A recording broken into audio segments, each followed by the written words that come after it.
নমস্কার। যে যা চকচক করে তাহাই সোনা নয়, তাই যা চকচক করে সেটা সোনা কিনা বুঝতে গেলে খুব ভালো করে গভীরভাবে তাকে দেখতে হয়। আমার আগে অনির্বাণ বলছিলেন, যার কিছু কথার সঙ্গে আমি একমত। এই যে আরএসএস নিয়ে যে কথাটা বলছিলেন উনি, এ তো ঠিক, এর মধ্যে কোনো ভুল নেই। কিন্তু এটা ঠিক ওনার বক্তব্য থেকে বোঝা গেল যে সামনে নির্বাচন আসছে, তাই মুসলমান সমাজের কাছে তৃণমূলকে তাদের পরিত্রাতা হিসেবে দেখানোর জন্য, পারসেপশন তৈরি করার জন্য এই বক্তব্য রাখার এই সভায় ভীষণ জরুরি বলে ওনার মনে হয়েছে। সেটার মধ্যে অন্যায় কিছু নেই। কিন্তু আমি ওনাকে প্রশ্ন করব যে আরএসএস নিয়ে উনি এত কথা বলছেন, সেই আরএসএসের শাখা সংগঠন পশ্চিমবঙ্গে সব থেকে বেশি বিস্তৃত হয়েছে তৃণমূল কংগ্রেসের আমলে। উনি শিক্ষিত মানুষ, নিশ্চয়ই এই পরিসংখ্যান ওনার কাছে আছে।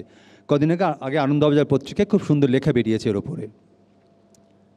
যতদিন বামপন্থীরা ছিল ততদিন আরএসএস পশ্চিমবঙ্গে বিশেষ নড়াচড়া করতে পারেনি। তাই যেদিন থেকে তৃণমূল কংগ্রেস পশ্চিমবঙ্গে এলো সেদিন থেকে আরএসএস তার শাখা সংগঠন বাড়াতে শুরু করলো। তাই বামপন্থীরা মাননীয় মুখ্যমন্ত্রীকে বলেন আরএসএসের অগ্নিকন্যা।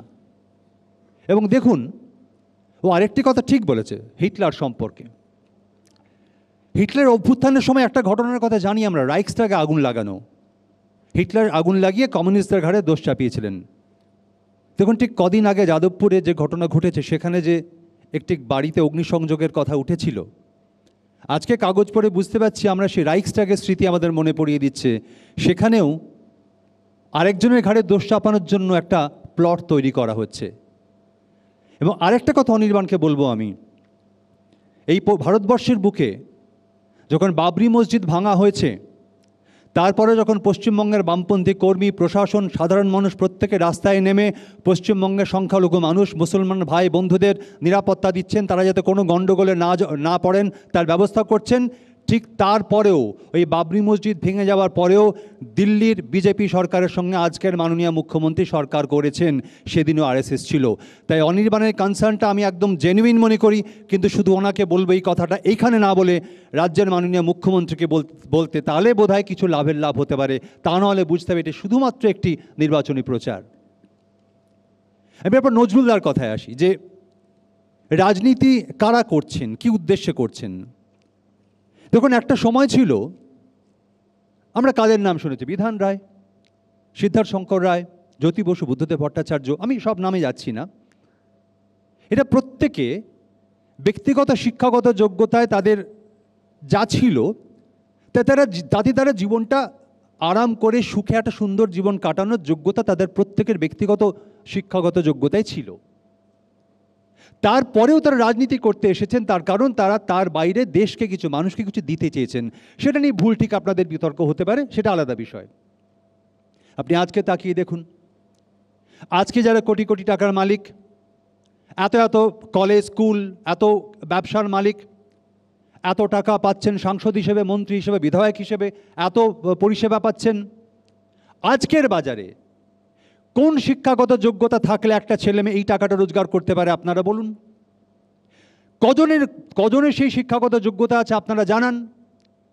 তাহলে বুঝতে হবে যে মেধার জোরে না, অন্য কোনো কিছু দিয়ে ওই অর্থ, ওই সুখ, ওই স্বাচ্ছন্দ্য ভোগ করার জন্য একমাত্র পড়ে থাকলো রাজনীতি। তাই রাজনীতিতে আজকে মানুষের এত আগ্রহ, এই তৃণমূল কংগ্রেস এবং বিজেপি। এই রাজ্যে যেহেতু তৃণমূল কংগ্রেস ক্ষমতায় আছে, আমি তাদের কথা আরও বেশি করে বলবো।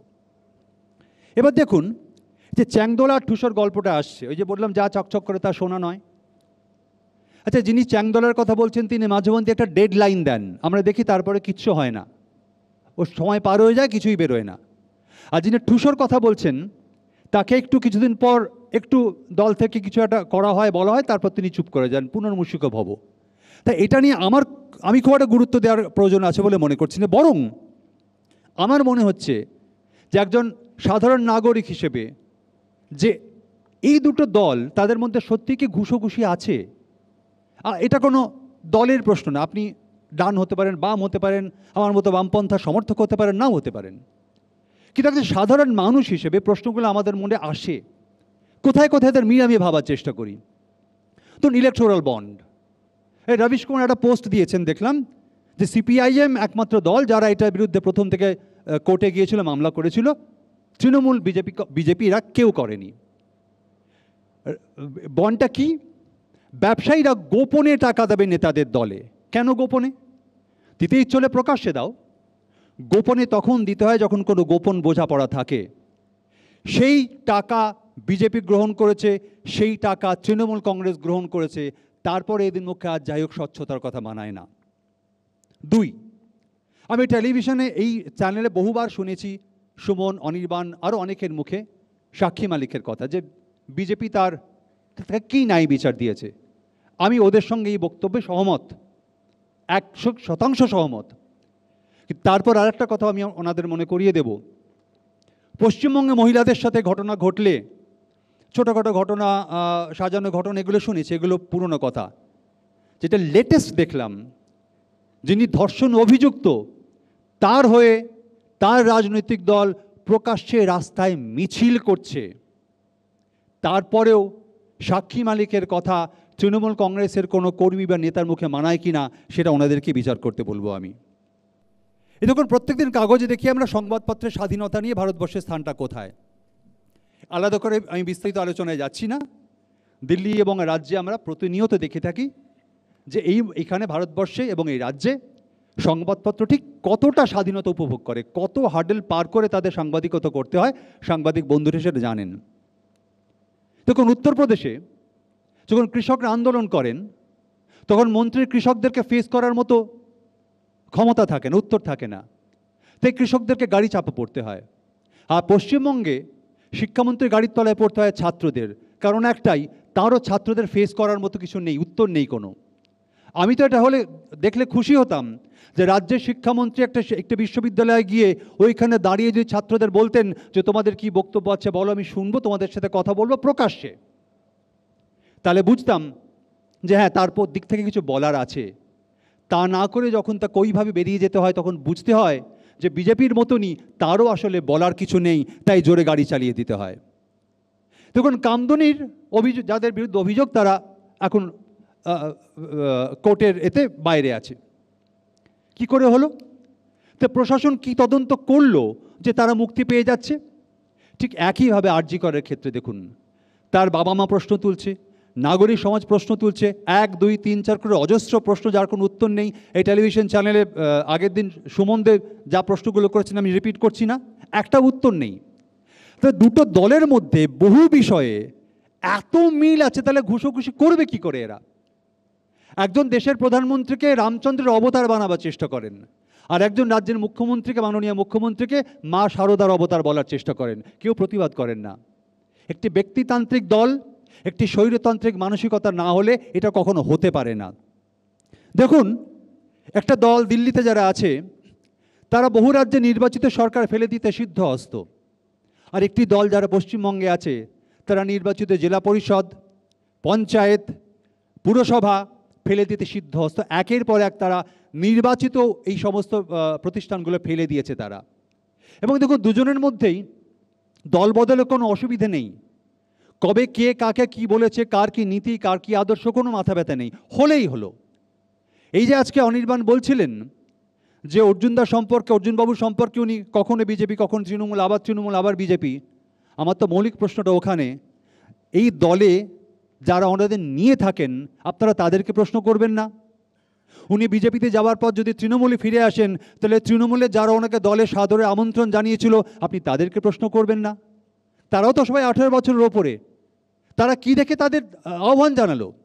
তো এই যে দুটো দল, এই যাদের আমরা দেখছি আসলে ঠুসোঠুসি করতে, আমার নিজের মনে হচ্ছে তারা আসলে ঠুসোঠুসি না করে ঘেঁষাঘেঁষি করছে। দেখুন, একটা ধর্মনিরপেক্ষ দেশে এক ভারতবর্ষের প্রধানমন্ত্রী, তিনি একটা মন্দির উদ্বোধন করেন, ব্যক্তিগত জীবনযাপন গৃহে করতেই পারেন, প্রকাশ্যের মন্দির উদ্বোধন করেন।